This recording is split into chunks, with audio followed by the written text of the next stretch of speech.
welcome everyone.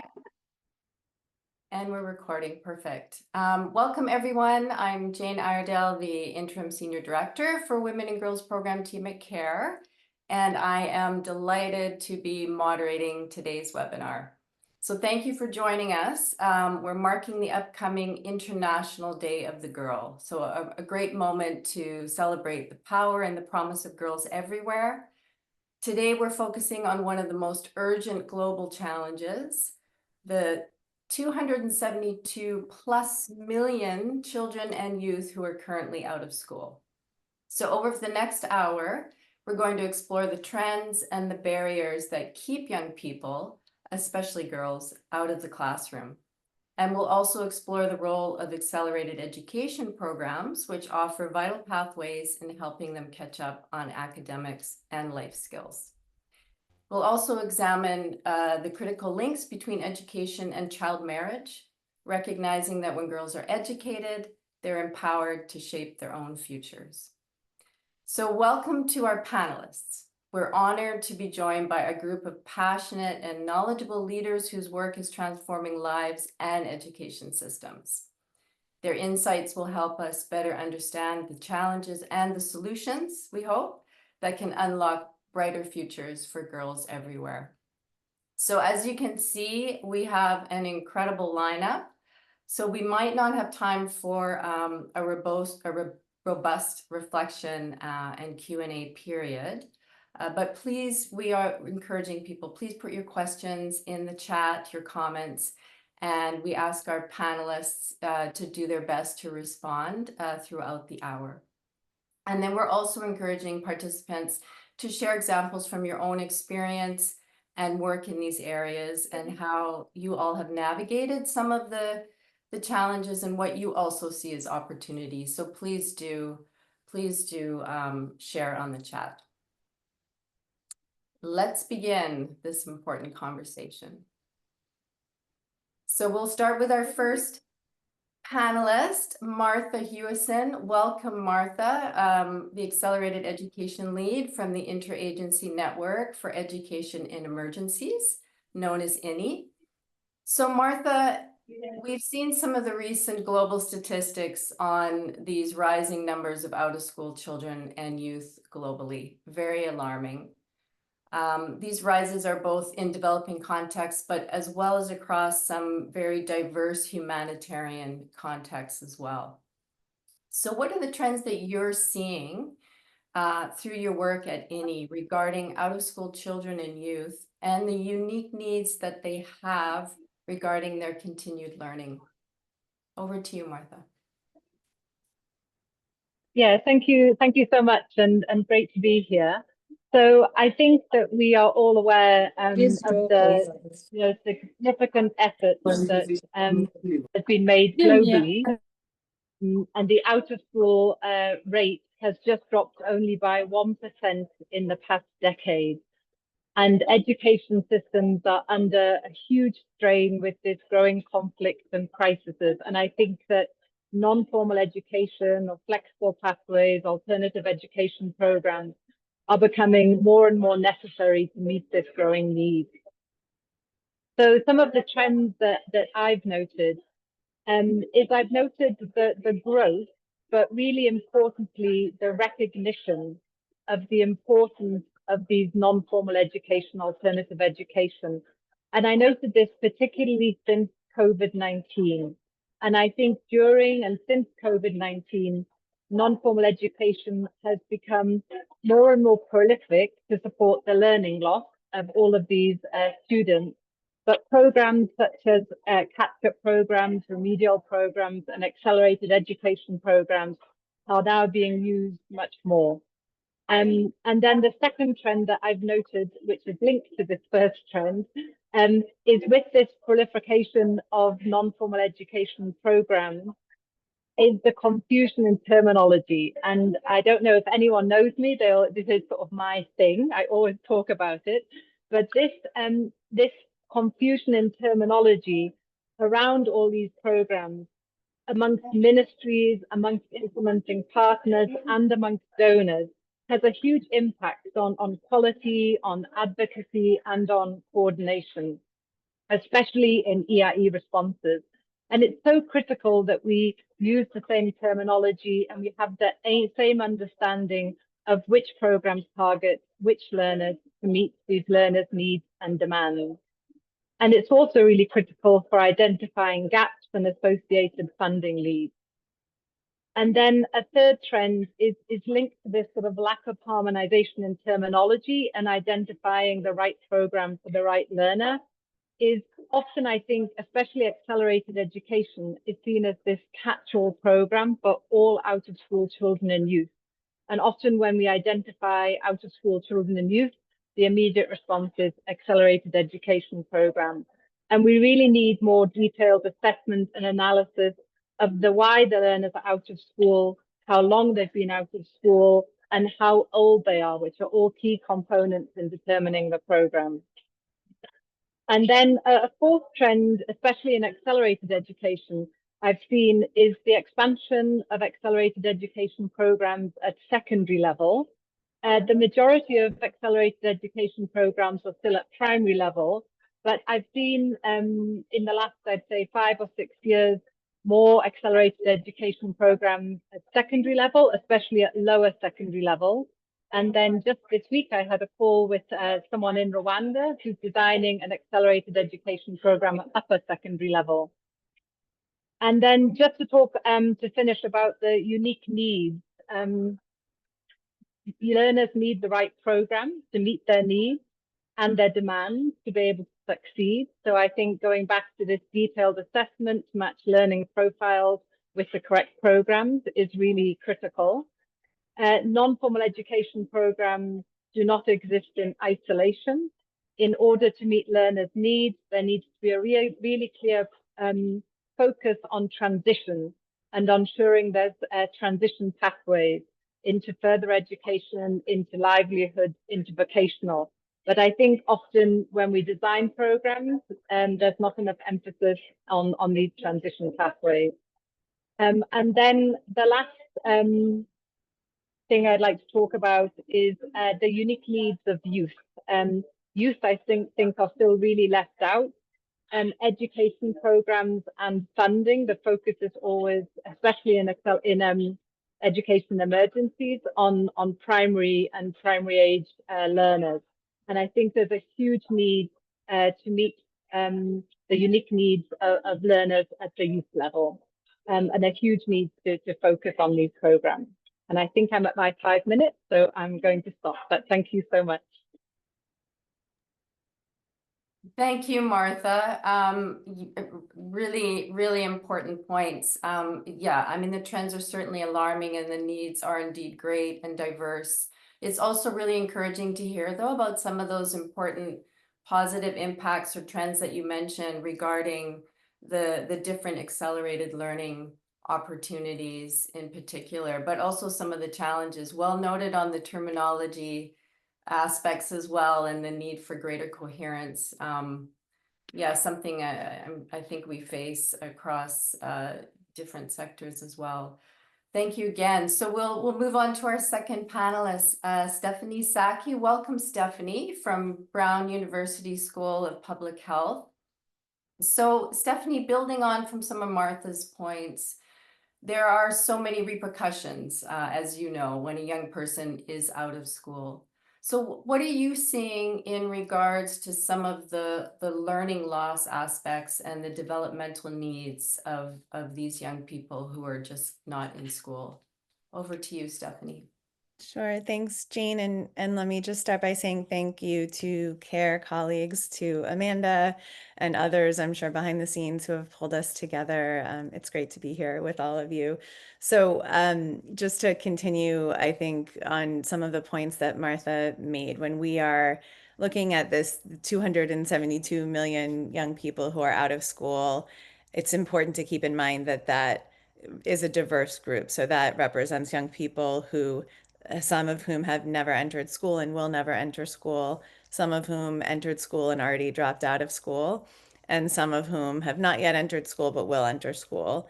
And then even among those who have been in school or will be in school, the experience, for example, of completing grade 6 is very different across different contexts. So in some contexts, as many of you who are on the line know better than I do, almost everyone who completes grade 6 can read and write and has basic numeracy skills. And in other contexts, there's really a wide variety in terms of the skills that are gained at the end of grade 6. So even when we look at this group that seemingly, if you see a 15-year-old girl who is out of school, it seems like, there's something that they have in common, but also the background there and what has led to that point is very different. And I think that's important to keep in mind in terms of the consequences of dropping out at different ages and the importance of making sure that school is very high quality and impactful in the period of time that young people are in school, even if they are not staying in school as much as we ideally would like for them to stay. So with that in mind, I think big picture, the consequences of these young people being out of school is a narrowing of opportunities that are available to them later in life, professional opportunities, but also just personal opportunities, health options, choices that are available to them in their lives. In the sort of strict education lane, we see, consistent patterns, not surprisingly, of lower learning outcomes over the life course. Although that's not predetermined, it could be that there are opportunities after young people leave school to strengthen skills, to apply skills, and even to teach those skills to others. And it's important, I think, to take a look at some of the emerging literature that I think is really interesting on threshold levels of skills. So just making sure that young people get strong enough skills before they leave school that they can build those skills after they leave school. I think in addition to the obvious learning levels and lack of grade attainment, lack of credential that might be needed to get professional opportunities, there's a whole range of literature on the consequences for health outcomes and other sort of broader development outcomes. So colleagues and I a while ago conducted a systematic review of the causal literature looking at these relationships. And we found that there is strong causal evidence of lower educational attainment on fertility levels, so higher fertility levels over the course of the life, risk of HIV acquisition, risk of child mortality for the offspring of the woman or the girl who drops out of school. And there's a lot of evidence and discussion on child marriage, but I know that some of the other panelists will talk more about that. One of the really important gaps that I just want to call out, especially with a group of people who are really engaged in this issue, and I know Kara is doing some great work on this front, is the fact that there is not a lot of strong evidence on the effects of skills, academic skills, so literacy and numeracy, on health outcomes. The overwhelming bulk of the evidence that is out there looks at grade attainment, so leaving school early, and the impacts on health outcomes. We know very little about the impacts of literacy and numeracy skills. So that seems like an obvious question, but it's more difficult to measure, and for a whole range of reasons, we don't have strong evidence. So I would really encourage all of us to do more work on that, both research and practice, to make sure that we can clarify both the opportunities to build skills after girls leave school, but also what that means in terms of better health and longer term outcomes. Thanks so much.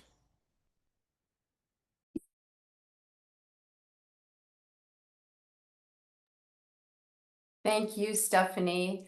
Yeah, I mean, you shared the learning losses of young people and out of school can just be so devastating. And just kind of emphasizing again, right, those important, appropriate avenues for continued learning and the skill building. I think that's such a critical point. You mentioned sort of the thresholds, as well as kind of the narrowing of opportunities for these young people. So yeah, some really great insight too around sort of the evidence piece, and being able to contribute to that and supporting that story as well, with the focus on kind of appropriate skill building for after school. Thank you again. We are going to move on to Emma Pierce, the Senior Officer for Child Marriage and Education from Girls Not Brides. Emma, welcome to the panel. Maybe also building on some of the aspects that both Stephanie and Martha mentioned around kind of the diverse needs of different young people who are out of school. We'd love to hear from your work at Girls Not Brides, how you also see these trends in out of school girls and child marriage, more specifically, interact.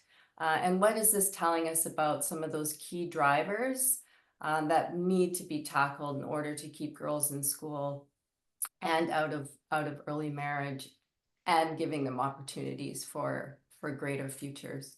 Over to you, Emma. Thank you, and thank you for inviting me. So at Girls Not Brides, we work with over 1,400 civil society organisations across more than 100 countries. And across these contexts, we see a strong and consistent link between girls' education and child marriage. When girls are out of school, their risk of marrying as children increases significantly, but the relationship runs both ways. So once a girl's married, she's then very unlikely to return to school.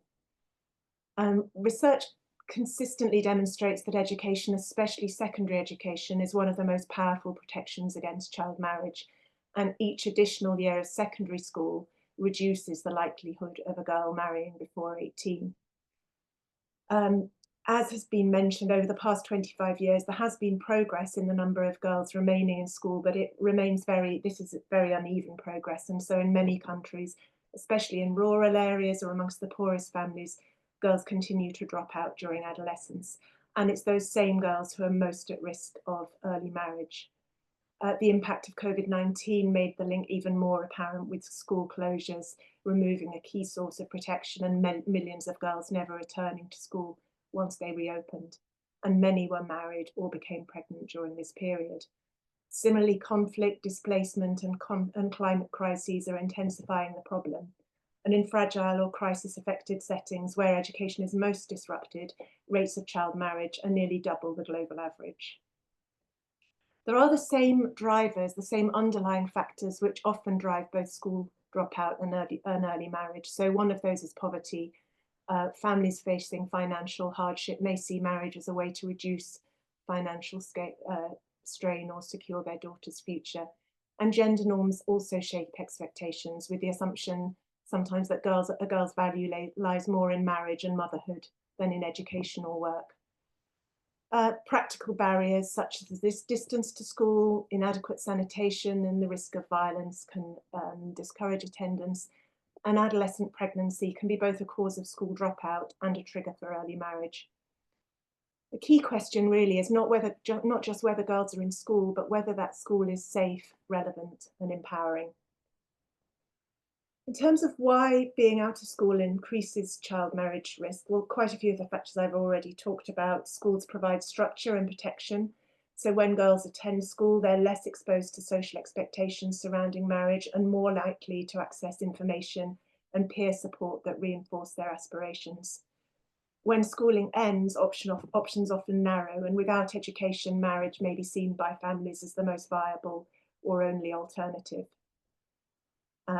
And similarly, as I've mentioned, gender norms are a powerful influence. And in many communities, girls' education may be devalued once they reach puberty, reinforcing early marriage. Less targeted interventions are in place. Girls Not Brides member organisations consistently report that married girls rarely return to formal education, even where re-entry policies exist. And once married, a girl's identity may shift to that of wife and mother, making schooling both socially and practically more difficult. Breaking this cycle requires approaches that keep girls in school and support those who've dropped out or married to continue learning in flexible and supportive settings. Learning from across our network indicates that the most effective educational interventions are multi-component, so combining school access with life skills, mentoring, community dialogue, and economic support. And such comprehensive programs address both the supply and demand side of girls' education. As Winjiru will explain shortly, Girls Not Brides member organisations like the Samburu Girls Foundation in Kenya offer school re-entry support, safe spaces, and community advocacy. And it's interventions like that that can create conditions to protect and empower girls even after temporary setbacks. So really the message is clear: education and child marriage must be addressed together. we can't achieve universal education access without tackling the poverty, gender norms and insecurity that drive child marriage. And we can't end child marriage without education systems that are inclusive and safe and empowering. When girls stay in school, their risk of early marriage declines. And when they marry early, they almost always leave school. So we really need to look to integrated approaches that address both of those issues.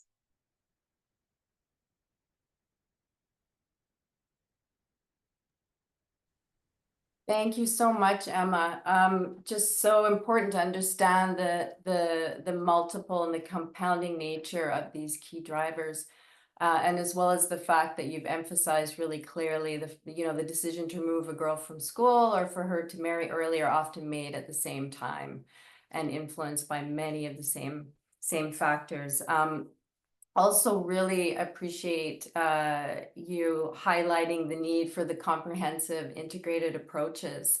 And I think that's just a lovely segue into our next panelist and our panelists going forward. And we start to touch more on the importance of that. So we will continue, pardon me, with Emily Bangoni, the Program Officer for Family Planning at the Gates Foundation. Emily, welcome to the panel. Happy to have you.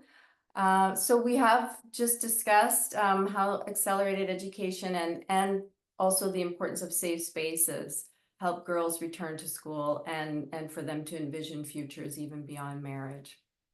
So let's take this from a family planning perspective.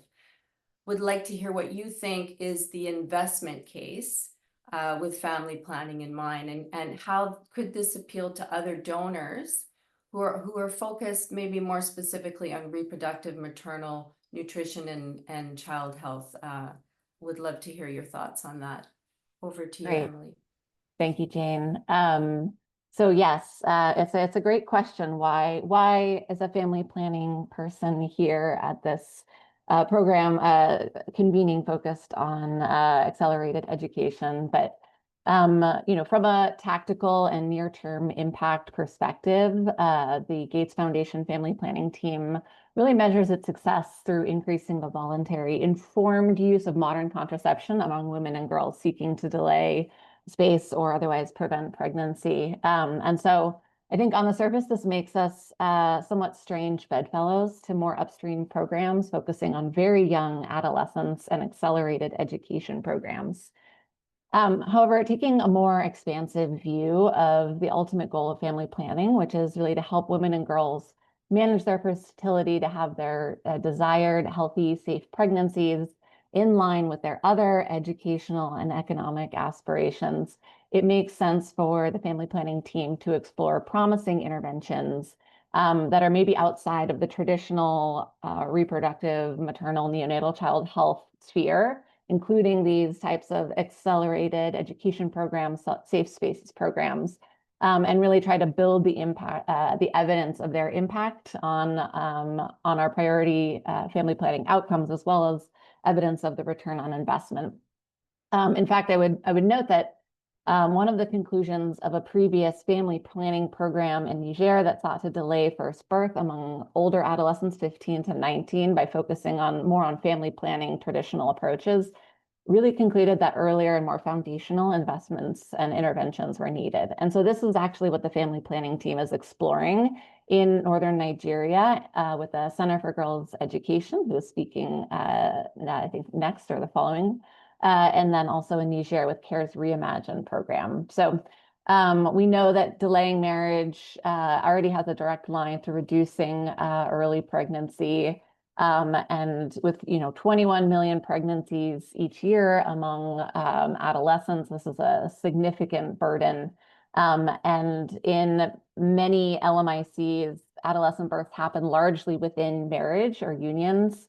90% of births to girls under 18 within marriage or unions in developing countries are child marriages, and it's a primary pathway to early childbearing. And so investing in these foundational education programs to delay child marriage, to reduce early pregnancy and the morbidities and mortalities associated with those early pregnancies is an investment case that we are exploring. And we know that there is some evidence already, for example, in Kenya, the AGIK Educational Cash Plus program, which supported educational cash transfers, empowerment club safe spaces, delayed marriage and pregnancy, and sexual debut and pregnancy in the various counties. And we've also seen significant decreases in child marriage from the Pathways to Choice program in Northern Nigeria that will be discussed later. And I think, you know, more evidence is needed to convince peer donors. I think we're a little bit on the cutting edge on our family planning team to really invest in this space. We know that pregnancy in ages 10 to 19 carries higher risks for both mothers and babies. And so reducing adolescent pregnancy reduces those preventable maternal newborn complications. So investing in programs that, even if they're very far upstream, that reduce adolescent pregnancies through reduced child marriage is a real driver of our investment case. And the economics are likewise compelling. I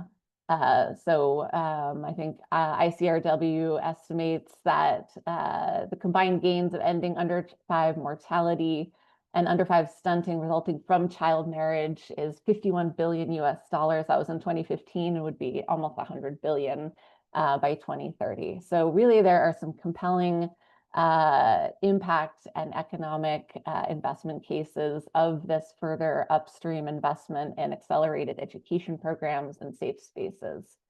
And so I think what I would advocate for is more evaluations, more sort of non-traditional investments and evaluations in these more upstream programs in accelerated education, mentoring, tutoring, apprenticeships, returning girls to school and providing those safe spaces that are needed. That definitively link those programs, educational programs, to delays in child marriage and to those further downstream agency, family planning, and RMNCH outcomes. And I would also advocate for more cost effectiveness research because, donors want to spend their dollars as impactfully and effectively as possible. So I think what we're missing right now is these multiple dividend business cases of investing in these types of programs because of their really long time horizon impacts and the sort of the multifaceted nature of those impacts across different outcomes. And I would say we need more cross-sectoral partnerships across family planning, RMNCH, and really education. I'm excited to start exploring those types of partnerships. As always, we need rigorous data to track key indicators that are of interest to the different areas for family planning, RMNCH, and I think bringing these together and generating that evidence, which is what we're in the process of doing, will really build this compelling impact and investment case for supporting girls to return to school, to pursue aspirations beyond motherhood, and recognizing all of the contributions that they bring to their communities. So really excited to be in the room with everybody here today and to continue to be able to support and explore this area. I will pause there. I'm probably over time, but thank you again. That's great. Thanks so much, Emily. Really, really critical points. I feel like we have a nice kind of theme emerging around the importance of building the evidence, building the case, thinking more about evaluations, not just a question of more evaluations in the upstream programs and linked to downstream, but kind of maybe the rigor of those evaluations. I think that's a good kind of call for folks who are engaged in this work. And then equally the point on kind of the research around the return of investment as well. I think these are conversations that are happening kind of across the sector and with different organizations, and kind of investing in more of that too to help build the case. So really, really critical points. And just it, seems like there's such a great opportunity where donors can help millions of girls across health services, education, helping them have the opportunities that they deserve, while also advancing some of those core RMNCH goals.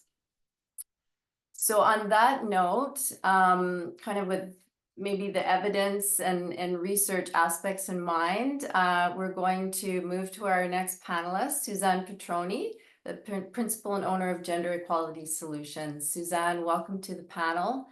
As you well know, there have been many different studies, speaking of evidence and research, regarding effective activities or interventions which specifically address child marriage.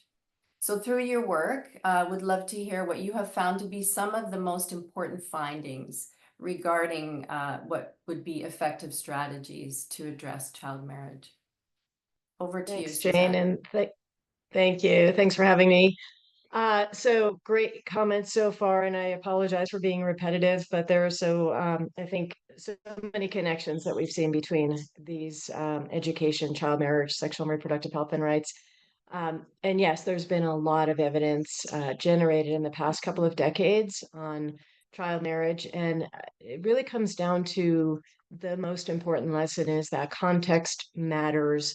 What works to delay marriage in one country or one community may not work in another. An example of cash transfers in urban areas in West or Southern Africa, for example, we've seen that poverty and limited opportunity are significant drivers of child marriage, and providing families with cash can help girls to stay in school and out of marriage. But in places like India or Pakistan, where social norms still value girls primarily as wives and mothers, providing cash may actually do the opposite thing. It could become a dowry payment that is used to secure a husband for her.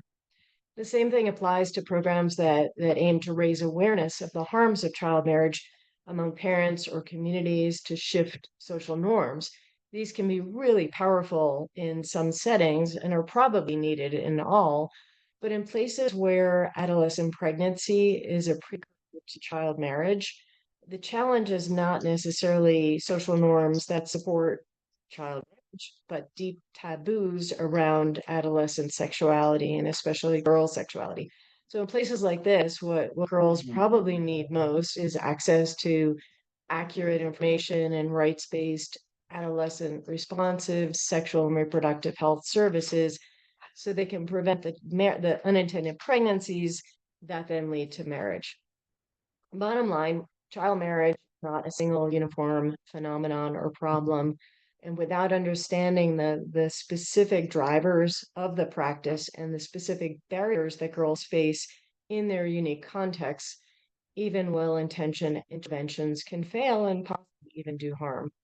So that is important background, I think. The good news is we do have far more evidence now than ever before about what works to end child marriage, again, depending on the context. Recent reports by the World Health Organization, by UNICEF and UNFPA, the Global Program to End Child Marriage, thank you for putting those up. They synthesize the rich evidence base and offer pretty clear recommendations as to what can work. And at the top of that list, as you've already heard, you expect, is education. Ensuring that girls are able to enroll in and remain in quality schooling is one of the evidence-based strategies to prevent child marriage. Programs that deliver education and associated life skills, whether through schools or safe spaces or community initiatives, these give not only confidence and knowledge, but also visibility and value within their families and within societies. And so can economic empowerment. When girls gain financial literacy, savings, employability, real income earning opportunities, they and their families see tangible alternatives to early marriage. As you've heard already, the evidence also shows that no single intervention is sufficient. The most effective efforts combine approaches and they're multi-layered. They work from the level of the girl, building her knowledge, her skills, her networks, on up to the family and the community to shift norms and create a supportive environment around girls. And they tackle the structural barriers that limit quality in schools, in clinics, in workplaces, and in policies. So in short, efforts to end child marriage have to be locally grounded, multi-sectoral, and co-created with girls and those organizations that work closest to them, so that you can ensure that every program truly meets their needs in their unique context. We're going to hear from CGE, who's going to talk about their work in this regard. Thank you so much, Suzanne, and thank you for sharing the slide. I hope we can share that with everyone here today. There's a lot of really important information there. Yeah, and just kind of highlighting a couple of points that you mentioned, centering the girl. What does that mean? It means that we, as you said, co-creating programs that meet their diverse needs in the right, in their context and what's appropriate. I just wanted to highlight that because it's so critical. And then, of course, working, across kind of multiple layers and with different people and in communities and families, as well as some really critical points. And I think we're going to hear some more examples of this in just a moment.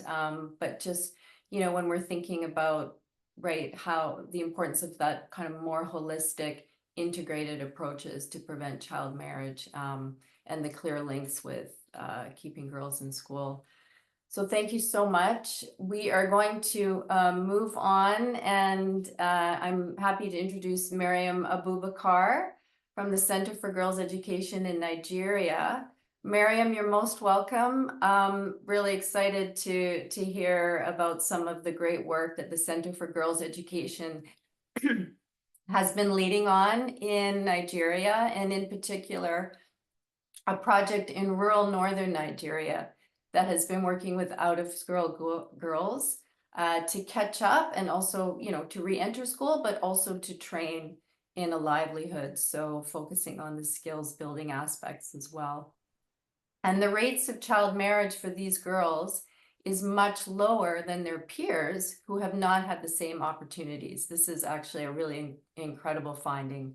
So can you please talk about how you partner with girls themselves, their families, local religious leaders, and communities at large to bring about this significant change? Pardon me. Over to you, Miriam. Thank you so much. Good afternoon, Nigerian time. Good morning, your time. At the Center for Girls Education, we understand the need for the collective approach in transforming girls' education in northern Nigeria. Our strength is always in partnership and collaboration. That is why we believe that support for girls' education can happen when everybody is involved. So we partner with the girls, their parent, community, and religious leaders, the government stakeholders. What we did is that in Center for Girls Education, before the start of any project, we go to the community and we invite the community leaders, the religious leaders. We sit down together with them and then we go through what we have in mind. The respected community leaders, because in the North, all religious and community leaders are highly respected. So we sit down to let them understand what we want to do and then the importance of girls' education. We let them go through our curriculum, what we want to do, and then we link our aim the objective of the project with the religious and then traditional cultural what will I call it? Cultural practices in the North. So we engage them mostly in workshops.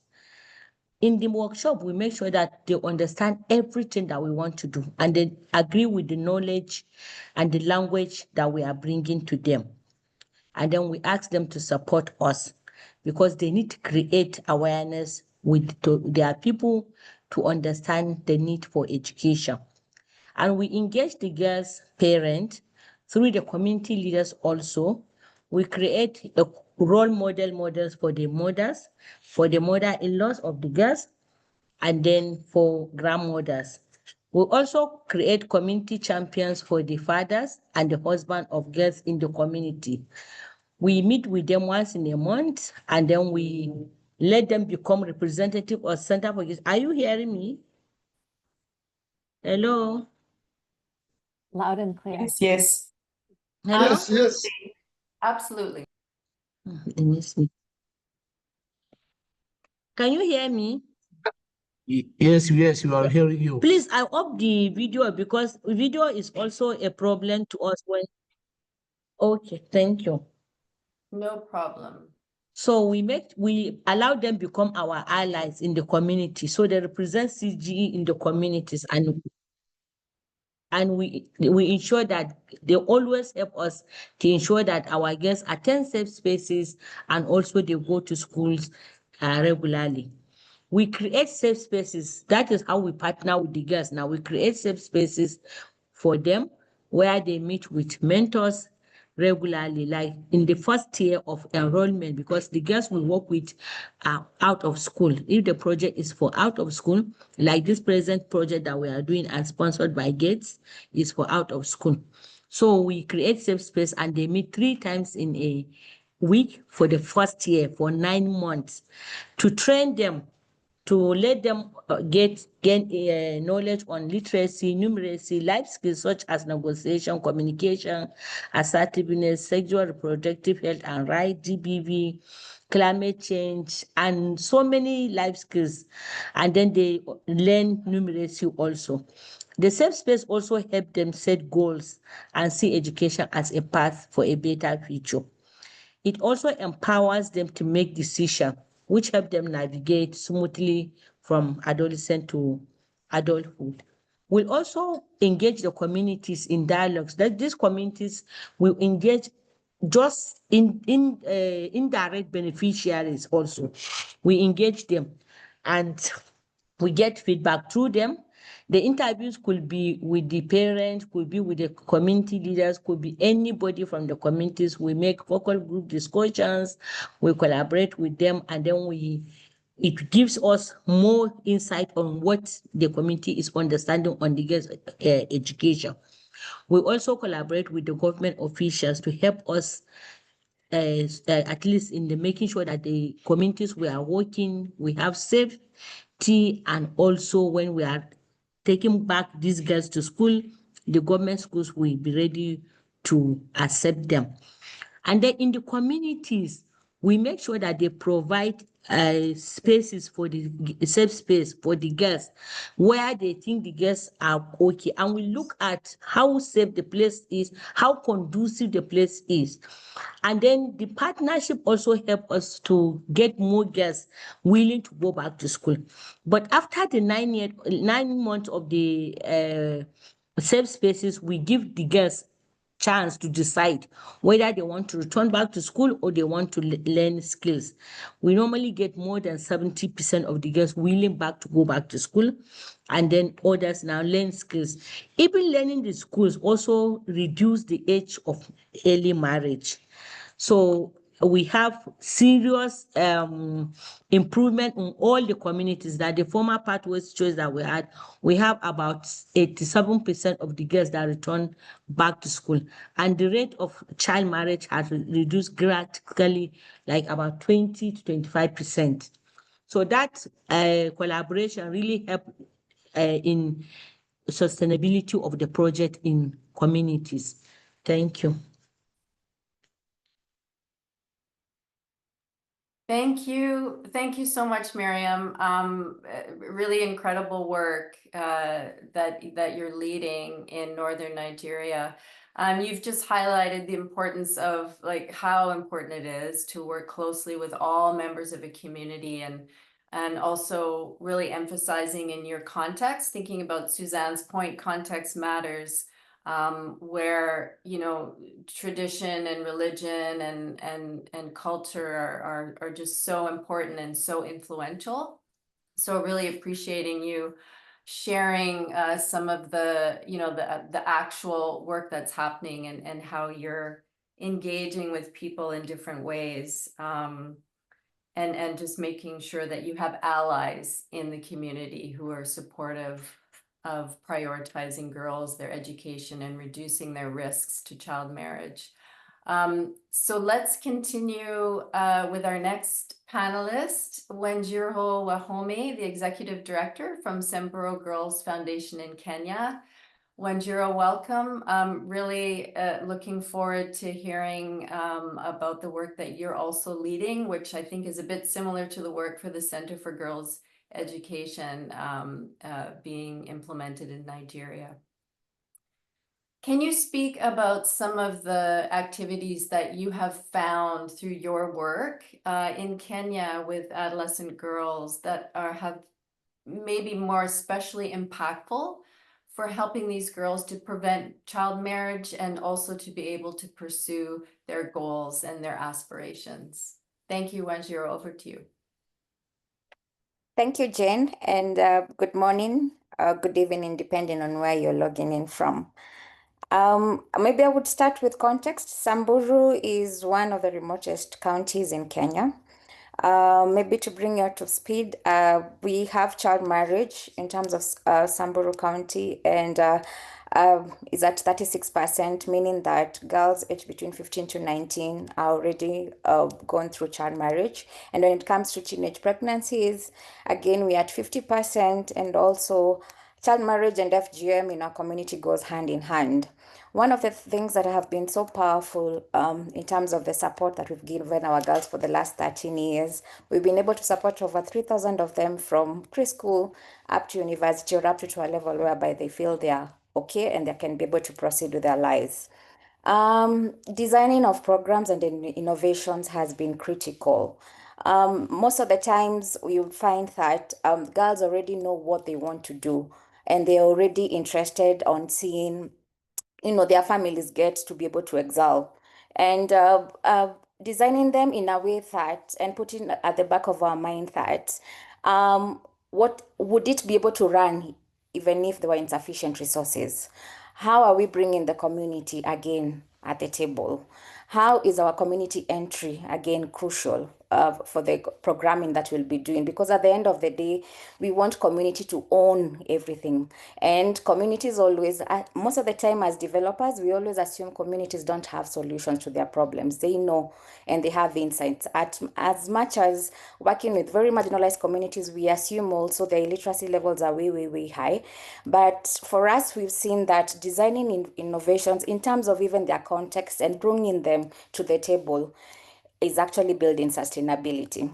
The other thing is also on the bit of government leadership. We call them in. We've signed MOUs with county governments at different levels, whether it's in education, whether it's in health. How do we come on board with a cost sharing model? We've been doing lots of accelerated learning programs. Currently, we are supporting over 700 of them in 20 schools. And why it's so unique for us, we don't just do it at the community level. We get to enroll the children in schools, and they get used to the schools by the time they're transitioning. So we do more of a crash program of 1 year. We are able to capture PP1, PP2, grade 1, and grade 2. And our target is girls aged between 10 to 14. That sensitive age of 10 to 14, most of the time girls get to drop out of school, are married off, have already gone through FGM. Some are already trapped into teenage pregnancies and all that. So we are able to layer all our programming by bringing government together. What are the schools going to offer? They're going to offer as a class and be able to offer desks and all that. What is the Teacher Service Commission going to offer? They're going to give us a leeway to be able to bring on volunteer teachers and be able to train the children as per the current Kenya education system. So sign in with them because there'll be no blame game and all that, because most of the time as development partners, we miss out on the government bits. We call them in and we are able to, work so closely so that even if at some point you lose out on the resources and all that, there's some form of continuity and sustainability. The other thing is on parental engagement. We can't win this war alone in terms of ending child marriage. One of the key things that we've seen is, as much as most of them are not able to understand what it takes in terms of supporting their children to be in school, but we continue engaging with them, what is their parental commitment? In terms of the cost sharing model, if we buy for your daughter a sweater, are you able to buy a dress? So that even by the time they'll be, transitioning to join grade 3, still in the same school, they're still able, to continue keeping their girls in school and all that. And lastly, is tracking the participants, the girls, in terms of their progress. We are not just keen in terms of their education. Are they getting A's? Are they scoring high marks and all that?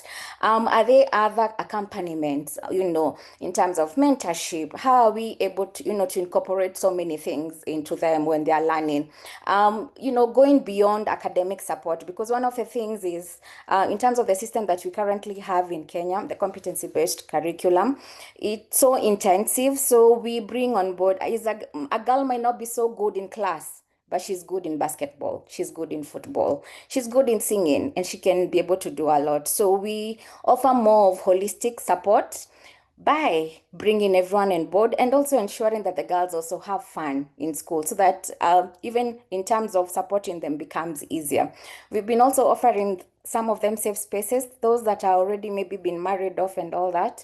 We are able still to offer them, the critical care that they need in terms of psychosocial support. And one of the things that I would really want to emphasize on, even as we think about accelerated education programs, there's that bit of children with disability. That is a group, especially in communities, is always left behind.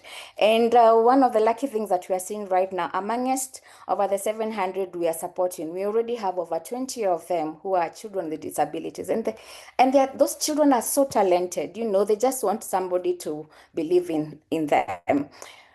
Jane, as I end in this, maybe it's an encouragement. It's not easy to support children in schools. It's very expensive. It takes long to be able to see results, but it's doable, one child at a time. Thank you, Jane. Thank you so much, 10. Just really great examples of the activities that really speak to the girls' needs and aspirations and their talents, as you emphasized. The work you're leading is really impressive. Just also emphasizing, Miriam had mentioned this as well, the importance of working with government and local government from the start and layering in activities and being connected with all the stakeholders to ensure that sustainability piece. Really appreciate those points. And I think that's a nice segue into our next panelist, Gloria Nguira from CARE's office in Malawi, where CARE's also implemented a similar program to the one that Samburu Girls Foundation in Kenya is doing, as well as the Center for Girls Education in Nigeria. Glory, can you please share with us some of the changes that you've seen in girls due to their engagement in the accelerated education program in Malawi, also known as complementary basic education? And Glory, I'm sorry, I'm just going to ask you to be as succinct as possible. We're leaning toward the end and just a little tight on time, so appreciate that. Over to you, Glory. Thank you so much, Jane. Yeah, so I'll make sure that I'll take my time. So we have seen so many changes. So far, we have reached up to 5,436 adolescents who have been equipped with literacy and numeracy skills. Those that could not be able to read and write, they're able to do that. Apart from that, we have seen some girls that have been equipped with vocational skills from the accelerated education, where they're owning also their own businesses. Apart from that, we are also doing so much on economic empowerment, where we are supporting the youth with youth savings and own groups so that they should be able to own their own businesses. We are also supporting them with business management skills. Apart from that, we are also making sure that we are doing the teen clubs where we can talk about sexual reproductive health issues to delay the marriages and reduce child pregnancies. Yeah, by the end of the day, we see these girls speaking out, they're able to make informed decision. Yeah, and the key changes, we have seen the detention rate in formal schools for those that have transitioned back to primary schools. 71% of them are still in school and 74% are still retained in school in those schools. Apart from that, we have supported the ministry in reviewing the national CP guidelines, and we are working closely with the parents and guardians and other stakeholders to make sure that we work together as a holistic approach to make sure by the end of the day we end the child marriages and early pregnancies. So apart from those issues, we still see some financial barriers existing among the adolescents from the other poor families where which is causing most of them not continue school. As a result, some of them they're opting for informal skills and business training so that they should be able to support their families by the end of the day. Yeah, apart from that, we have seen that there is need for the long-term sustainability for accelerated learning programs, which is more reliant on the government support and the donor support as it demands adequate resources by the end of the day. Yeah, so at the next step, we'll continue scaling up the program at national level where we want to engage various stakeholders to make sure that we scale up this program nationally. And apart from that, we'll continue the holistic approach of the accelerated learning program where we combine the skilling component and even the life skills and leadership sessions. Apart from that, we'll continue engaging partners from various groups and stakeholders to make sure that we work together to end child marriages and support them with accelerated education and skilling components. Yeah, thank you so much. Over. Thank you, Glory, and thanks for the presentation as well. That's fabulous. Really inspiring changes that you're witnessing also in girls' lives, and again speaking to the importance of innovative models such as accelerated education, and that you've been working closely with the Ministry of Education in Malawi. So a nice intro to our next panelist, Esnar Chabomba from the Ministry of Education in Malawi. Esnar, welcome. And maybe just before we start, a note to our participants and fellow panelists. I can see we are almost at the hour, and we had allocated an hour for this. So we're happy to stay on and would be really pleased if everyone is also happy to stay on for maybe another 5 or 10 minutes extra. Esnart, welcome. During the work that Glory mentioned, CARE has been working closely with the Ministry of Education in Malawi to be piloting, testing, adapting, and even mainstreaming some of the accelerated education model into the updated National Complementary Basic Education Guidelines, which is amazing. So can you talk to us about the role of partnership, the importance of partnership in the process of updating the national guidelines itself? Over to you, Esnard. Good morning, good afternoon, good evening, everybody. I'm Esnat Chabomba from the Directorate of Basic Education in the Ministry of Education in Malawi. Like Glory has already explained, as a ministry, we are implementing what we call complementary basic education, which is a sort of non-formal education for out-of-school children and youth. So this accelerated learning helps beneficiaries to catch up on lost time, because what they learn within 2 years, they catch up on 4 years, and yet CARE demonstrated to us yet another model of Kukwera, which they call UDAN or Kukwera, through the SOAR project. We are able to implement this one in 11 months only. And so it really helps to accelerate this learning, not delaying the children until they transition into primary school. So when children are in school, I just want to emphasize that education protects children from abuse and other forms of child labor they may face when they are not in school. So when they're in school, they are protected from child labor, they are protected from child marriage, they are protected from all sorts of abuse that would be they would be exposed when they are not in school. So, like Gloria said, we have so many partners in Malawi implementing complementary basic education, demonstrating several models that are providing non-formal education. And CARE demonstrated to us the one-year model, and that one we implemented together, we piloted together, and CARE also supported the ministry to review the complementary basic education guidelines to incorporate best practices not only from CARE but also from other partners.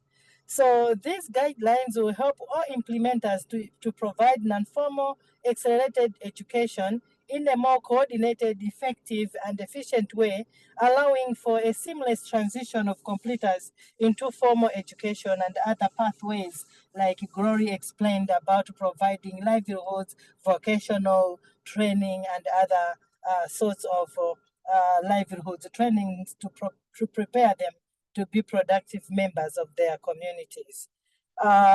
So these guidelines are yet to be validated and approved by senior management, but we are already using them.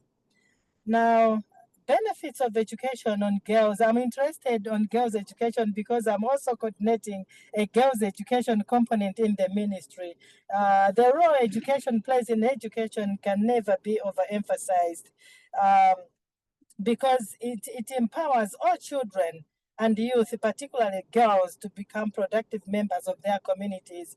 We are all aware that girls are the most vulnerable members of our society because they are prone to all sorts of abuse, including early marriage and dropping out due to early pregnancies. So once they are empowered, they are able to make their own decisions. They are able to overcome barriers to education, particularly cultural barriers that require them to get married at a tender age. And this complementary basic education has opened the doors to more girls than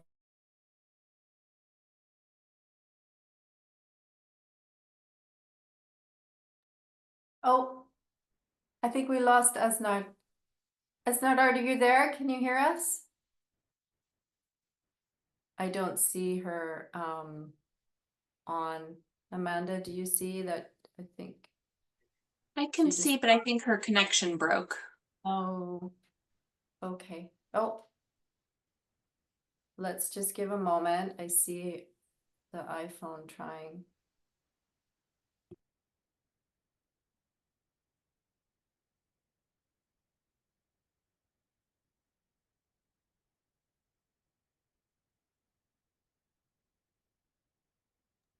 Yeah, it looks like it dropped. Okay, unfortunate. Maybe just to send a note to her in the chat. All right, well, let's continue. I think just some great points from Esnard underscoring the importance of partnership in this work, and then just very, very exciting to hear about the accelerated education model being included in the guidelines and also being implemented already. So let's continue with our next panelist, Tubi Reta, the Director of International Programs with the Obama Foundation Girls Opportunity Alliance. Tubi, you're most welcome. So I think we're staying on the great theme of partnership being so important to the work that we do. And the Obama Foundation's Girls Opportunity Alliance also does a lot to promote partnerships and support the work closest to where it is happening. So we'd love to hear you talk about some of the ways in which you've seen partnership transform some of these global efforts to support out of school adolescent girls in their pursuit of education, and also to prevent child marriage. Over to you, Tubi. Thank you so much, Jane, and thank you so much for having me. I love this question because partnership is really at the heart of everything we do at the Girls Opportunity Alliance. Our work is grounded in a simple but really powerful belief that change happens when you invest in the people who are closest to the issues, but also best placed to identify and implement the solutions. And so we focus on partnering directly with grassroots organizations and leaders who are often implementing holistic programming and working to accelerate access to education for girls, and also doing the really hard work of ending child marriage through a range of interventions. And so through the Alliance, we've built an incredible network of thousands of leaders in more than 50 countries around the world, and we've invested directly in the work that they're doing. And these partnerships have shown us again and again what happens when you invest in these kinds of community-based organizations, what happens when they're equipped with the resources and the tools and the visibility, and how that actually changes the lives of girls.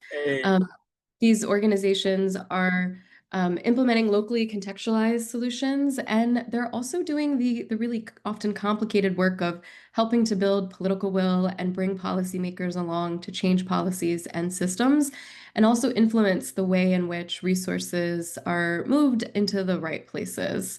You've already heard from some of these organizations that are in our community, like Wanjiru, but they're doing the work of, making sure that girls and their families have the economic support that they need to remove barriers to education.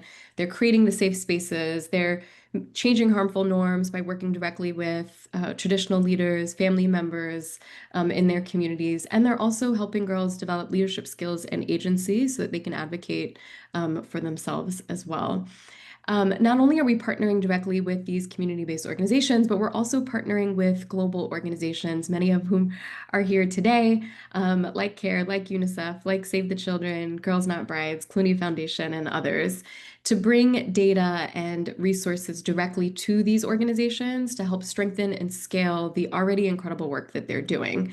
And in fact, I'm just returning from Mauritius, where we hosted more than 50 community-based organizations that are based across Africa and Asia who are part of our network for learning and strategizing about many of these issues, about what works to end child marriage. How do we make sure that girls have access to accelerated forms of education? We were joined by UNICEF, who grounded us in the latest global and regional data around child marriage. And then we were also joined by Girls Not Brides and the Clooney Foundation for a session on what are the catalytic evidence-based strategies that we know are working to end child marriage, and how can those strategies be adapted for these local contexts. And so we had really robust discussions, again, around what's working, what isn't working, and how to adapt these solutions into these various contexts. We're also joined by CARE Nepal's team, and I think I see Navraj here.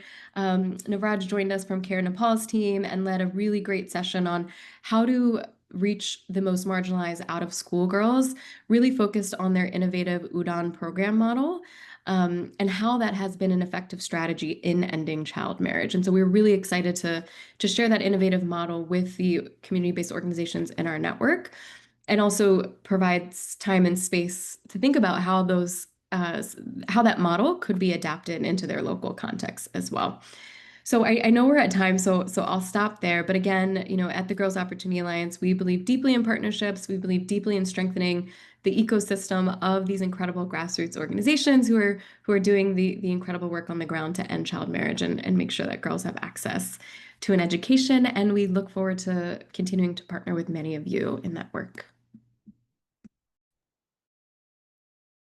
That's fantastic, Tubi. Thank you so much. And just emphasizing again the importance of partnerships to really achieve transformational change. I love also your emphasis on really investing in grassroots, building community leaders, organizations, getting the resources where they need to be and stay. And then also the power of just having very strong networks. I think another point which keeps coming up is the piece around the evidence base and really, building that and strengthening that, which is of great interest to all of us in this work. So thank you again, Tubi. I am going to hand over, I believe it is our last panelist, Amanda Mole, our senior advisor on CARE's education and skills team and greatly involved in organizing this webinar. So Amanda, welcome. I would love to hear you also explain or talk a little bit about what you see as some of the upcoming areas for this work to continue to grow and to have even greater impact. You have a lot of experience in implementing the accelerated education programs as part of the education and child marriage work for many years now. So would love to hear your thoughts on that. Over to you, Amanda. Thanks, Jane, and thanks everyone else for sticking with us. I know we've gone a little bit over time, so I will keep my comments very short. But I'm just so grateful for all the other panelists for joining and helping us to have this conversation today. It's very timely with International Day of the Girl coming up on Saturday. And also just with so much of the work that we see that goes on throughout the year. It's always fun to celebrate it and to spend a little bit of time pulling folks together.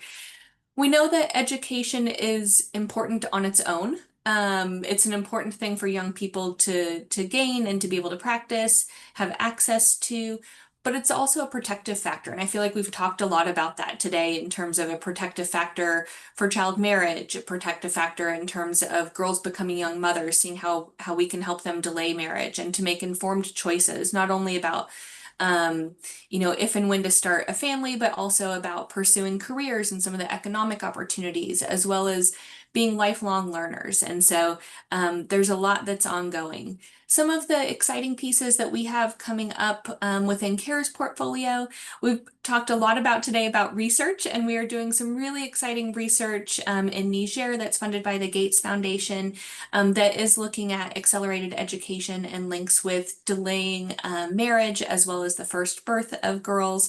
And so I think that will be a really exciting piece. It's a 5-year project that we are doing there. In India, we are actually doing a longitudinal research that's looking back over 20 years of girls who have gone through an accelerated education program that we worked on there. So to have data from cohorts of girls over 20 years, we're really looking forward to better understanding what's the long-term impact of these types of programs on girls, on their families, on their younger siblings, on their communities, and if and how they are different from others. So that's something that we're really looking forward to as well. We have a lot of amazing work that's happening right now in a number of different countries that we have fantastic partners. So just like in Malawi, we heard from Glory and our partnership with SNART and the Ministry of Education. We're doing a lot of really great work there. We've done a lot of longitudinal research there as well. In Nepal, you might have seen in the chat box, we had some wonderful updates and notes from our team in Nepal. They have been doing wonderful work, a lot of long-term research and collaboration with the ministry as well as partners there. Same in Ethiopia and Zambia and Tanzania. There's a lot of different really great work that's ongoing. And I think looking forward, if we're saying, okay, we've learned a lot to date, we know we're continuing to learn and to do research, we're also looking at trying some new adaptations of this type of accelerated programming to continue our work with adolescents and to expand some of it to older adolescents and youth as well, because we know that learning doesn't end at a certain age. And so we want to see how we can adapt some of the programming to reach individuals as they get a little bit older, but are still in their formative years. So we're very excited about a lot of that upcoming work. So please stay tuned, stay connected with us, and just thank you everyone for joining today. Jane, back to you. Thanks so much, Amanda. Clearly, we have our work cut out for us and a lot still to do in this space, but really great to hear about the research and the long-term research, and the 20-year cohorts just is such an incredible opportunity. And also just really excited to hear about some of the adaptations and things that we look forward to hearing more and learning more about. So this brings us to the end of our time together. Thank you again to everyone for joining today's important conversation, and also for staying on for extra time. Just had such an incredible group of panelists and so much to share and learn from one another. We've had time to hear how some of the rising numbers of out-of-school children, especially girls, are tied to learning loss, limited opportunities, and child marriage. But we've also heard how some of the accelerated education and skill building models, community partnerships, networks, local leadership are driving real change, which is really exciting. From Nigeria to Kenya to Malawi, it feels like the message is very clear. When girls learn, they thrive, and so do their communities. So as we approach the International Day of the Girl, let's keep the momentum going. We'll continue investing, partnering, advocating, because every girl deserves a chance to shape her future. So thank you again to our inspiring panelists and everyone who made this discussion possible. I wish you all a great rest of your day, evening, or night. Thanks all. Thanks Thanks, you. everyone. Bye-bye. Thank you. Thank you. Bye.